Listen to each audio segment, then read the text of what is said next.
Hello guys, I'm John, I'm the Geeky Fanboy, and today we're finally ranking all the episodes of Doctor Who Series 11. The finale was last week, and since then I've been rewatching some of the earlier episodes to familiarize myself with them again.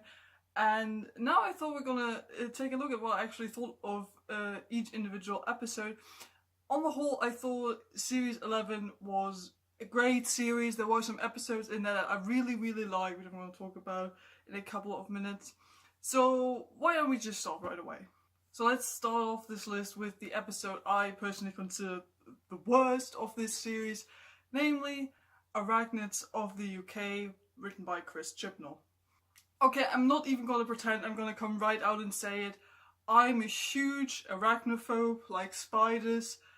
So not my thing. I was basically watching the entire episode like this. I was like, oh, are the spiders gone? Are they gone? So yeah, not a fan of spiders, so it's quite obvious that I'm not really going to like this episode. But also, apart from the spiders, which is more like a personal thing, I guess, I also just thought it's like the most mediocre episode. Like, it's not straight up bad, but it's also not great. It's like really one of those meh episodes. Like, it's an episode I don't really would have the desire to rewatch, even if the spiders weren't spiders but other insects. Why can't they be butterflies? You know what I mean? But also, like, some of the side characters weren't that interesting. Like the obvious Trump character. Like, I don't mind pissing off Trump. Like, I'm all for that any day. But like, it was like very obvious. Like, it wasn't even subtle. And yeah, I get the whole shtick at the end. Oh, you shoot the spider. Why did you shoot the spider? Like, yeah, I get it. And I do like the messages they're trying to put in there. But for me, in this case, it really didn't work. What I did like about the episode, though, was the beginning, especially the beginning where the Doctor is trying to say goodbye, but you can obviously see that she doesn't want to leave her friends, and like she immediately agrees to go have tea at Yaz's place. I thought it was really fun. And also we get to see Yaz's family. I thought that was really nice, because I do like it when we get to spend time with the companions' family. Like, not too much, but I do like to know the backgrounds of the companions. So overall, this episode just wasn't really my thing, mostly because of the spiders, yes, but it's also just a very meh episode. Moving on to number 9, The Ghost Monument, also written by Chris Chibnall.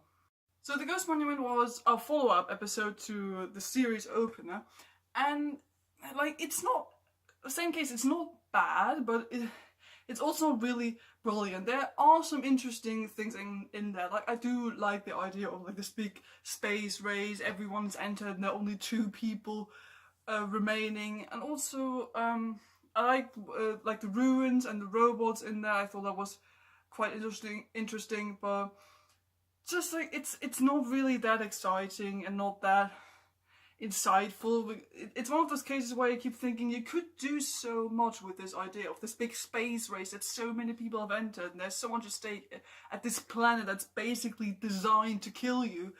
I just thought they would do more with that idea, and it was kind of obvious how the episode was going to end, that of course both competitors are gonna win in the end. I thought that was rather obvious. And I do like that we have some Doctor rules coming up here, like no guns, the whole thing with Ryan when he's like, well, we just shoot our way out. Obviously, the Doctor's like, no guns, you see what I mean? So I thought that was good that we have that, because that's like a very Doctor-ish thing, you know? And I do like the scene at the end when the Doctor finds her TARDIS again. It is a very nice moment also, because like when she says, "Come to Daddy, Mummy, I'll have to get used to that." You know, I thought that was nice. So yeah, the ending to the episode was quite nice, but just like the overall, you know, the overarching story of this episode just wasn't very interesting. Could have been explored a bit more. Moving on to number 8 is Takes You Away, written by Ed Heim. There is a lot of stuff in there I do really enjoy, like the whole Scandinavian noir feeling is nice, and I do like the fact that we have an episode that takes place at present day Earth that is not England, so that we go to Norway, was it? And like the whole feeling of the episode when we're in the house with the blind girl is cool, and I do again like some basic ideas there. Just the execution again was not always satisfying.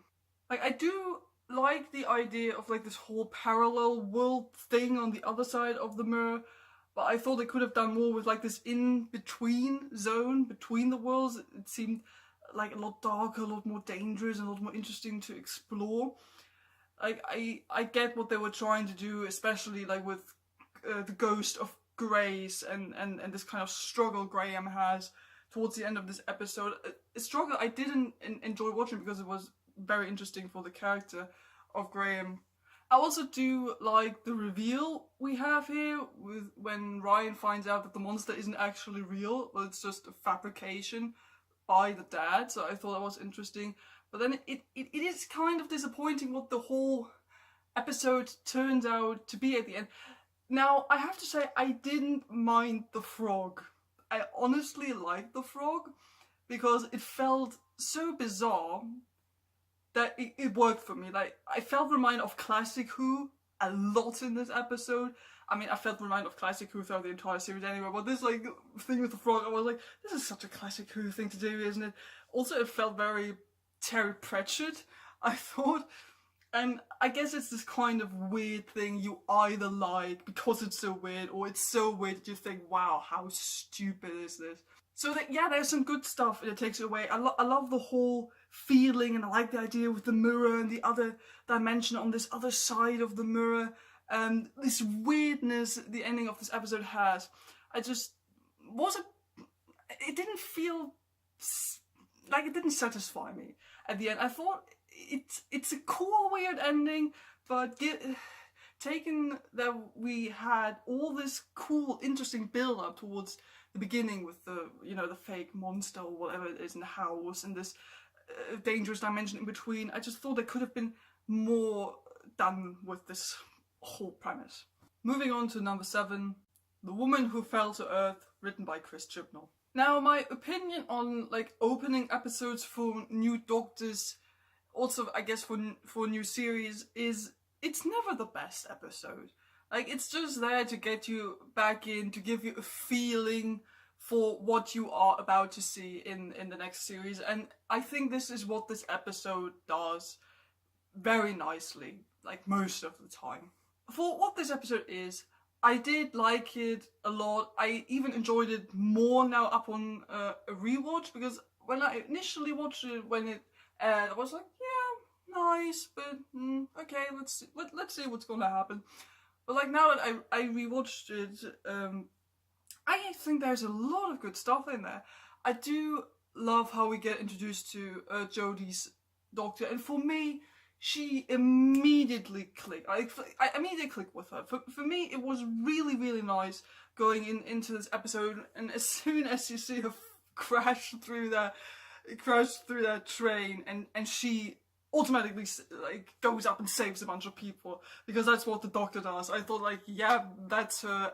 Also, the companions basically worked for me right away. Even Grace, like, I was a bit slow on the uptake, I'll be honest, because for like most of the episode I was thinking, but I know we're only gonna end up with 3 companions, so what's Grace doing here? She's great, but what's she's doing here? And then like 40 minutes in, I was like, oh yeah, she's gonna die.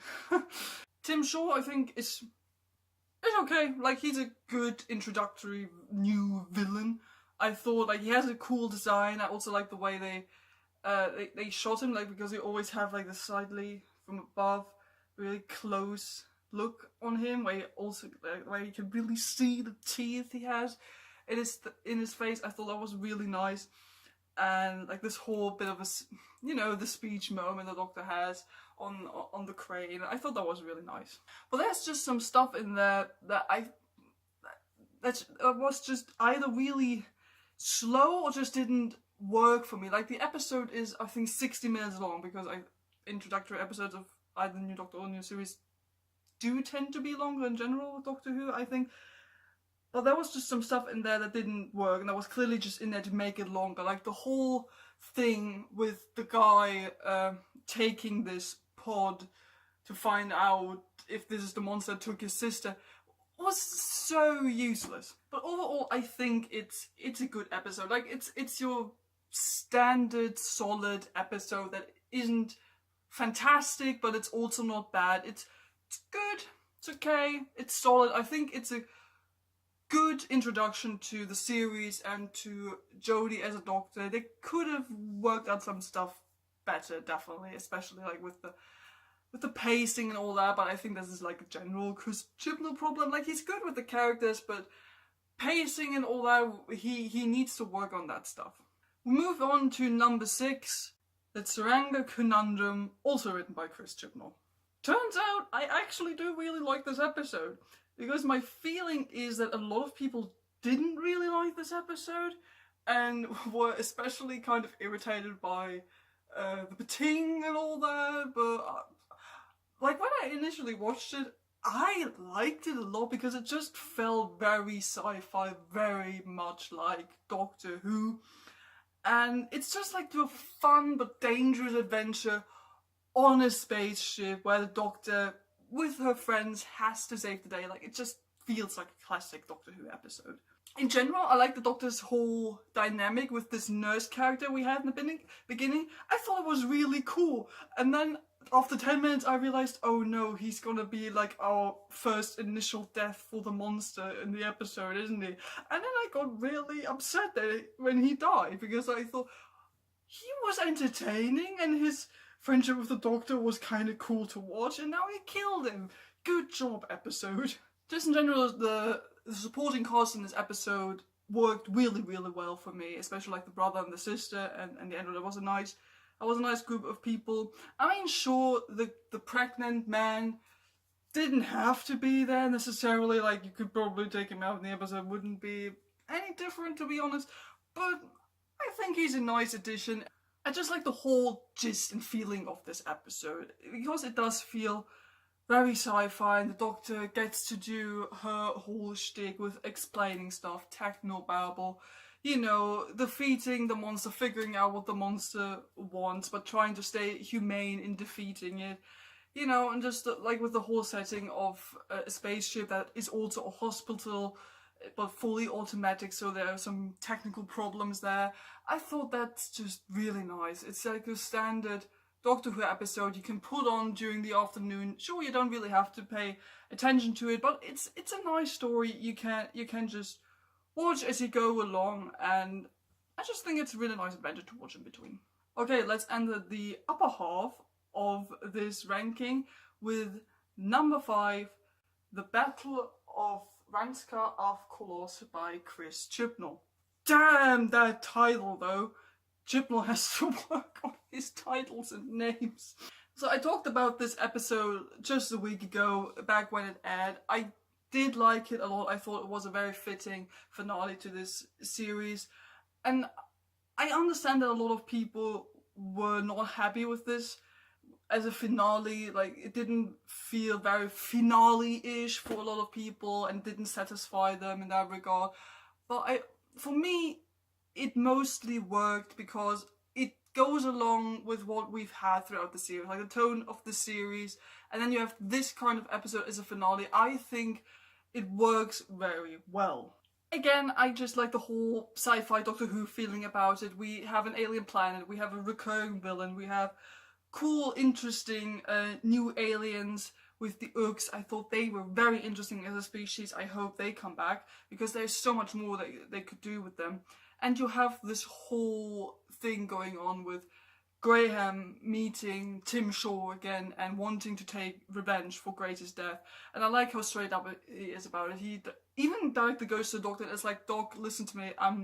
This is the alien that killed my wife. I'm gonna kill him because revenge. She like for in Grace's name. I like this whole thing that's going on. The Doctor even tells him, even though they've been friends now for a while, she says, you can't do this. If you do this, you're off the TARDIS. and I don't care. Like, this is where I draw the line.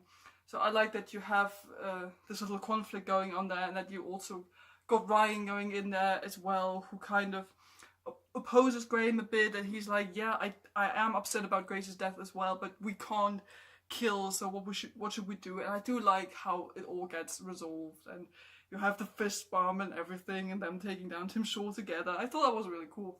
I like Tim Shaw as a recurring villain. Like, I thought he worked well enough. Sure, it could have been done a bit more with him. Like he just comes back and it's like, revenge against the Doctor, and you're like, well, that's it. Oh, yeah, okay, sure.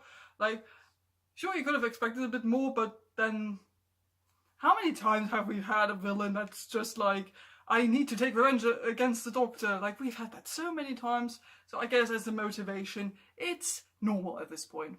The ending is a bit rushed. I think, like, how it works out is, like, it's well thought out, but the way it's executed is like a bit rushed. I thought that we have this problem and even Earth is in danger and everything, but then it works out, and I like how it gets worked out, but then the execution just felt kind of rushed, you know. We're like, oh, this thing, we're done, TARDIS, cool.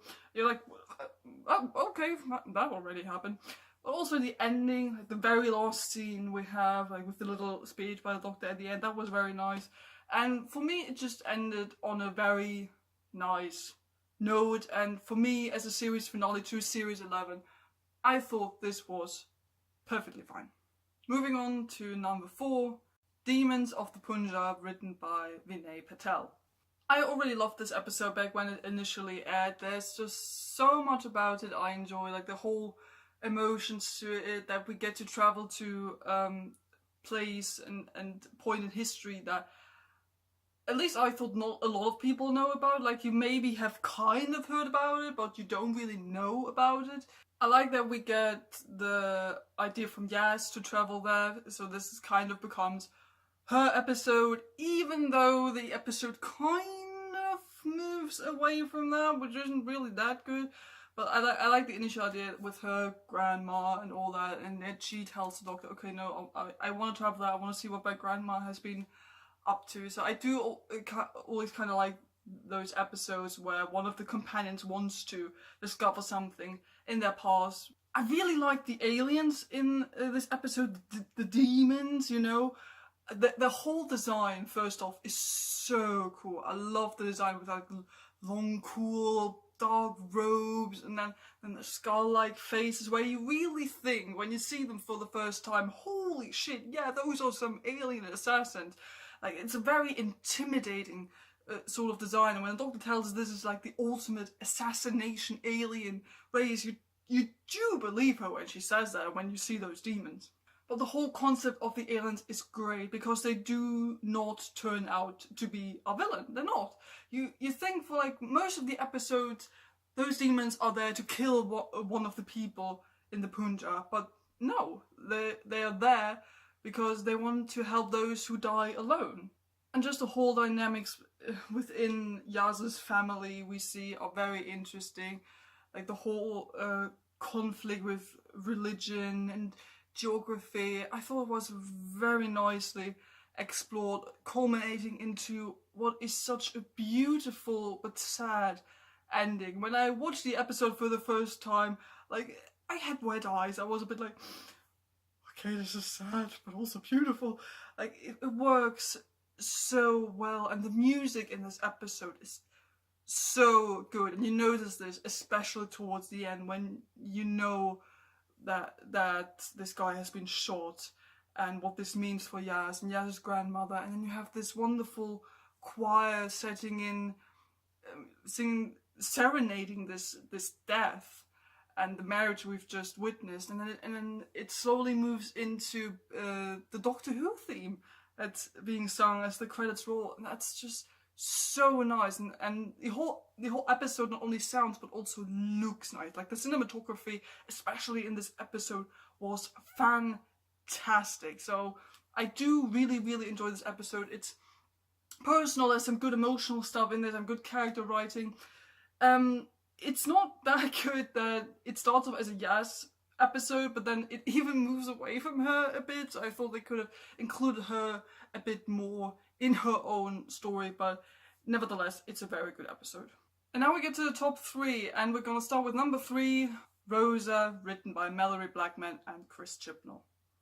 This was the first episode of Series 11 where I thought, wow, this was freaking amazing. Like, the episode finished, I had teary eyes again. I thought, this was fantastic. That was such a good Doctor Who episode. In general, I always like the historical episodes of Doctor Who a bit more than like the present day episodes.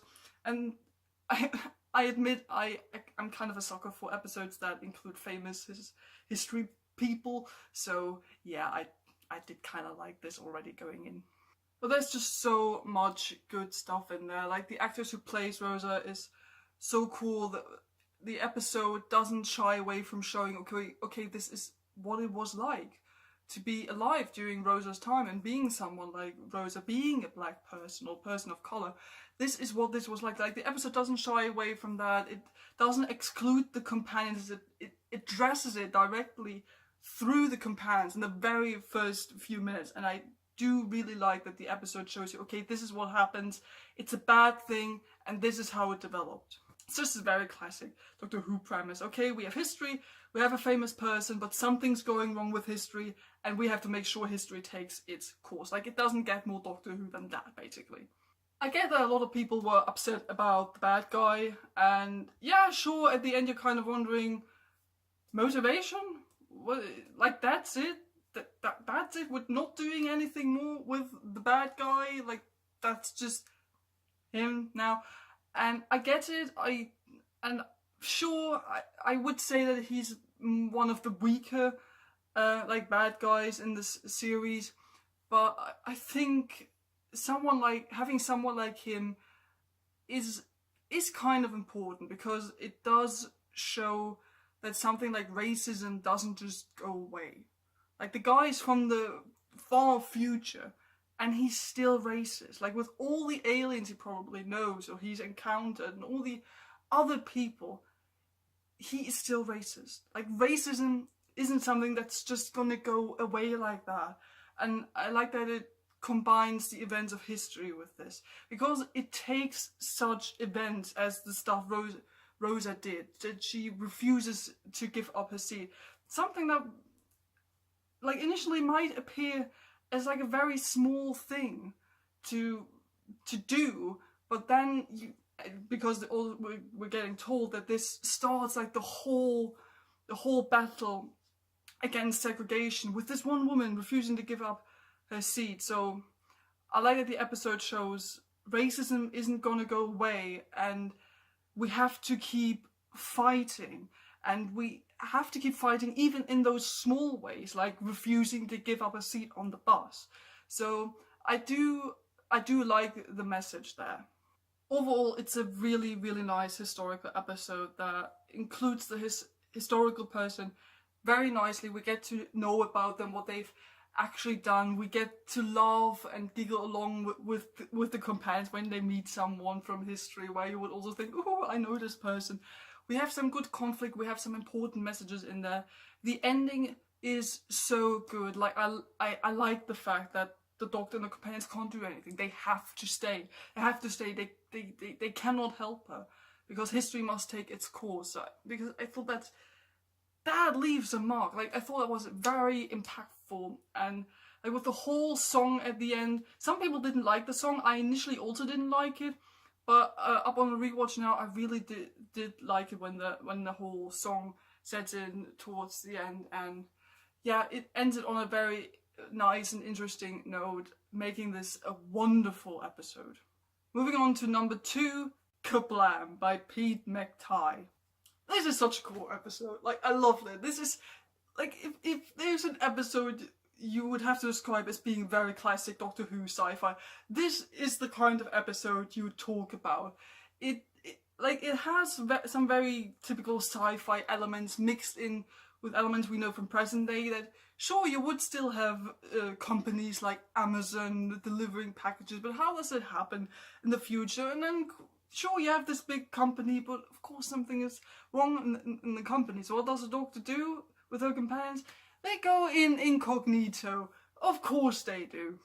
I love the design of the Kablam man, because they do look friendly enough. Like, it's a design where you think, okay, yeah, I can imagine something like this kind of robot in the future.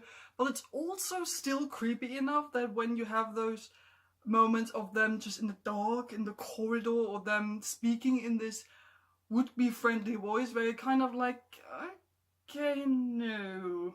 Here, I also again really like the mystery that it kind of takes this twist towards the end, because the entire time you keep thinking, okay, the robots are the bad people. So someone inside the system is killing off the workers.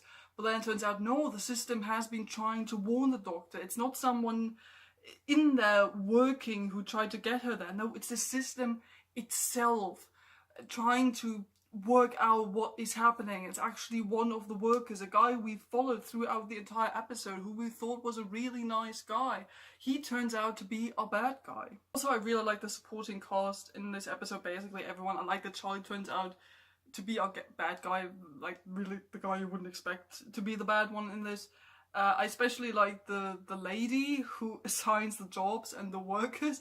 I don't know, it's because she isn't what you expect her to be at all. When the episode opens, I expected her to be like this really strict, down-to-earth woman who's gonna keep a close eye on the Doctor and her friend. No, she turns out to be kind of, you know, she goes on, she rambles. Sure, she's good at her job, but she's also a bit funny, a bit odd. I really like that. And also with, I think, Mr. Slade, or whatever the other guy's name was. I also like that he doesn't turn out to be the evil, bad corporation guy we expect him to be, you know, with the clipboard and everything. No, sure, he's also a bit serious and a bit strict, but he's surprisingly open to the idea of solving this problem with the workers. Also, I just really like it when Doctor Who makes everyday objects dangerous or scary, and this time it's bubble wrap. Like, it's the most fun thing anyone could have. Making this an episode that plays with some really nice ideas, doesn't always meet expectations, but in a good way.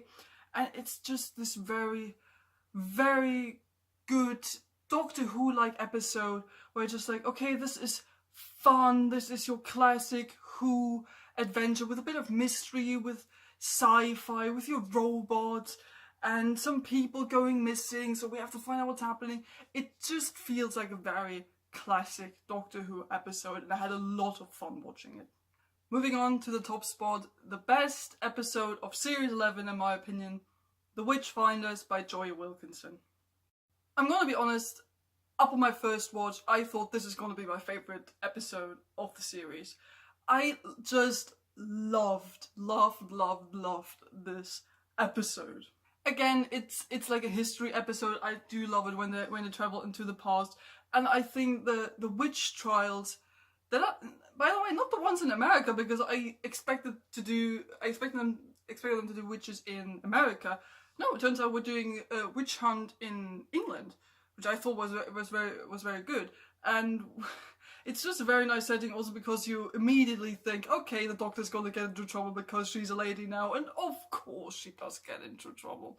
The supporting cast in this is just brilliant. Alan Cumming as James I is just perfection. I already liked him as an actor because I watched Instinct before the new series of Doctor Who. So I was like, oh, he's gonna be in this. This is gonna be really good. And when you see him as James I, he is so, well, kind of over the top and a bit cheesy.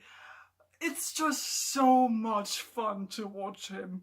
So like, he definitely bumps up this episode a lot. And basically all his interactions with anyone in the episode are so much fun, especially of course the ones he has with Ryan, that he constantly flirts with him, like where they really lean into the idea James might have been gay, which, I mean, if you have like a bisexual actor, sure, do that, like I'm fine with that. And I also really liked his interactions with the Doctor, like the whole talk they have after the Doctor has been captured and, you know, declared a witch. And when it's just the two of them, it's so nice. Like, it's such a good, solemn moment where you not only find out about the past of our main character, the Doctor, but also about the main character, like the main supporting character. So I thought there was some nice chemistry there, ending in not the cliche way, because you kind of expected him to be like, okay, I'm gonna let you go, but I'm not gonna tell anyone about it. No, he still says, no, we're gonna kill you because you're a witch. The Moraks, I thought, were fine. They were a good new addition. I was kind of creeped out by them. Like, when the lady turns into the Moraks character, whatever, queen, I don't know. It looked really weird. Like, not the moment when she crashes down, like, and she suffers. I thought, okay, like, that's your standard stuff. But when she comes out and you could see the mud kind of moving on her face as she talks, I thought that looked so cool. Like, kind of a bit unnerving while you're not really sure what the hell those alien mud creatures are. You have some good like history, humor, and also like with the Doctor being a lady and everything, that you first have her being the Witchfinder General, and when she shows James the First, the psychic paper, he's like, oh, more like assistant, because obviously you're a woman, so you can't be the boss of this group. I thought it was really cool. And of course the Doctor obviously addressing this. Honestly, if I was still a bloke, you wouldn't constantly question me. I was like, she's so right. She is so right. And I like that it makes sense to address such a thing within the context of what is happening in this particular episode. The ending I thought was also really fun when it's just the girl and James the First, and James the First asks, of course, Ryan to stay, and no, obviously he can't. Also, I really, really like the fact that they didn't write it that Ryan was, like, offended by being flirted at. Like, I like that they kept it very neutral, that everyone's like, oh, well, the king is flirting with you, but Ryan was basically just like, yeah, no, mate, I'm gonna go travel with my friends. So I like that there wasn't this whole shtick of, a man is flirting with me. Like, no, this is uncomfortable because it's a man flirting with me. I like that they didn't do that. So for me, this was the best episode of Series 11. It's just a very fun episode. It's not too serious, because like the serious episodes are good. Like Rosa and episodes like that are really important, and having the emotional stuff in there. But for me personally, I like it when I just have those fun episodes that are just entertaining to watch, because you have your classic historical figure, your classic ideals of past and present clashing, some very fun interactions with your, I mean, sure, not the most innovative bad guy or alien creature, but a creature that works well enough and has some good ideas and some interesting designs, making this definitely my absolute favorite episode of Series 11. So, this is my ranking of the episodes in Doctor Who Series 11. What did you think of Series 11? Do you agree with my ranking? What were your favourite episodes or not so favourite episodes? Do leave your opinions down in the comments below. Don't forget to like and subscribe if you enjoyed this. I'll try posting Doctor Who videos every Monday, so look out for that. I hope you enjoyed this video, and I'll see you guys next time. Goodbye.